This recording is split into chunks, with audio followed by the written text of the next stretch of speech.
morning, I'm Rosemary Coles from Coles Sewing Centre in Nottingham. Today I'm going to show you how to insert an invisible zip.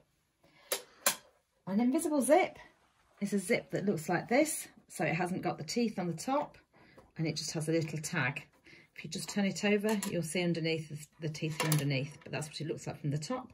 And this is a dress zip to compare the two so you can see the difference. So this is the invisible zipper and that's what we're going to insert today. I'm going to start by taking my two pieces of fabric, it could be your skirt or your cushion, and we're going to baste the two pieces together. So I've placed my two pieces right sides together and I've placed them onto the 1.5 marker on my needle plate, which is a 5/8 of an inch seam allowance. I'm going to select a basting stitch, which is a 6mm stitch length inbuilt stitch on the Husqvarna machines. If you haven't got a basting stitch on your machine, then just set your stitch length to the longest stitch possible. We're going to baste the two pieces of fabric together, so I'm going to start to sew just from the top to the bottom. So just keeping your eye on the marker on the plate to make sure that you get your seam allowance correct, and adjusting your fabric if you need to as you go.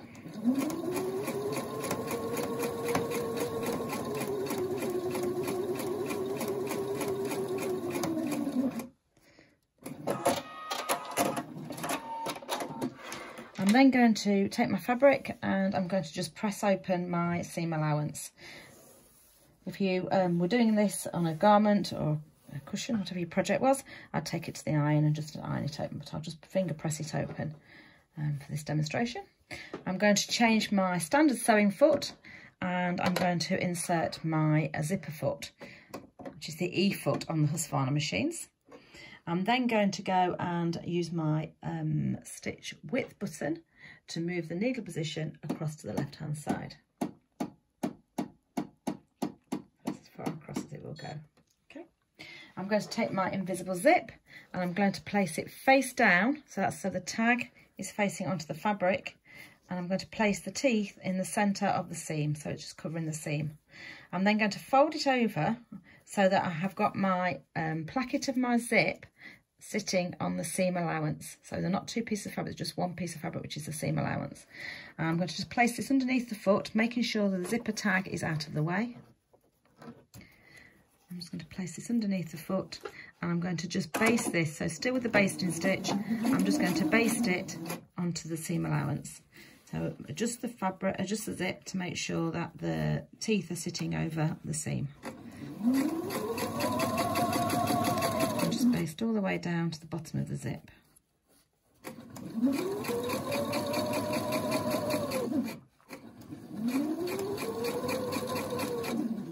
Don't tie it off or reverse stitch because you need to be able to pull the stitches out.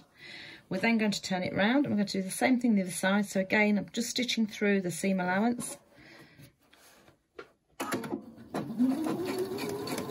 This is just to hold the zip into your seam allowance.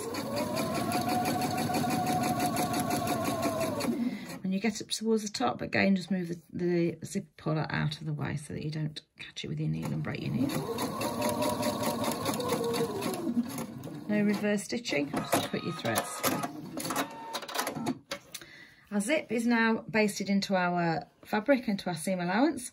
I'm going to take a stitch ripper and I'm going to take out the stitches that I put in for the seam at the beginning. So the first operation I did. If you just place it onto the table, you can actually just pull down. Just slide this along. Feel for the bottom of the zip because you want to just stop about 3/4 from the bottom, 3/4 of an inch from the bottom of the zip. So don't go all the way down to the bottom. So now we've undone our seam allowance and we can undo the zip. So you'll see now the zip is basted onto the seam allowance, but it's not stitched in completely, so we need to stitch it in completely. So I'm going to go back to my machine and I'm going to move the stitch to a normal stitch. So we're going to normal straight stitch, centre straight stitch, and it's 2.5 stitch length. I'm going to take off my zipper foot and I'm going to insert the clear invisible zip foot. This is an optional extra. If you haven't got a Husqvarna, you can get a zipper foot from most machines. We're going to place that onto the machine and we'll see there is a little point it out with a pin. There's a little front piece here that pushes the teeth open. So we're going to just roll the zip open so that the teeth are lying flat. I'll do it again for you. And we're just going to place that front bit, this bit here, just down onto the zip. So I'm going to just put the foot down. Okay, and what this will do is, as we start to sew, it will roll open the teeth. And it's because we're going to stitch right underneath the teeth.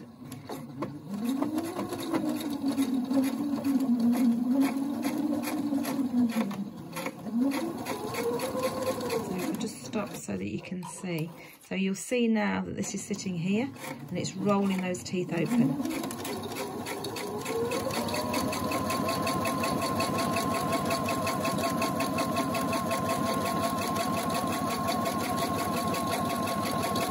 I'm going to stitch all the way down until you get to the zipper pull. Obviously you can't go any further than that.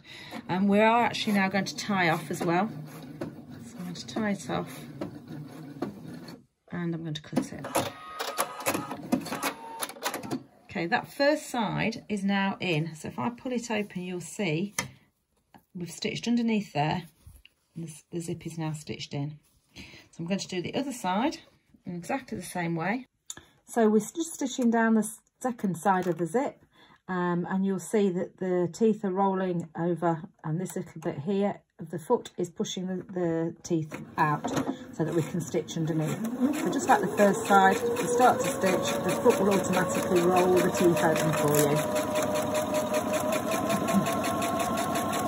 Stitch all the way down until you get to the zipper pull, and again just tie off using the tie off button. Okay, so your zip is now stitched in. If we do the zip up, you will see that all you can see is the zipper tab where your basting stitches need to come out, but basically your zip's in. Now we just need to finish it off, because if you remember, we basted the seam allowance together, so this bottom bit of the fabric is still only basted in. Okay, and if you remember as well, we didn't stitch in the bottom of the zipper. We stitched down to about 3/4. So if we just take out those basting stitches and just pull it until you get to the stitching, we now need to stitch the seam allowance together. So I'm just going to take off the clear invisible zip foot, and I'm going to insert the zipper foot, the normal zipper foot, and this time I'm going to put it onto the opposite side. So this time we've got it on the right hand side, and we're going to move our needle position across to the right as far as it will go using the zigzag width button.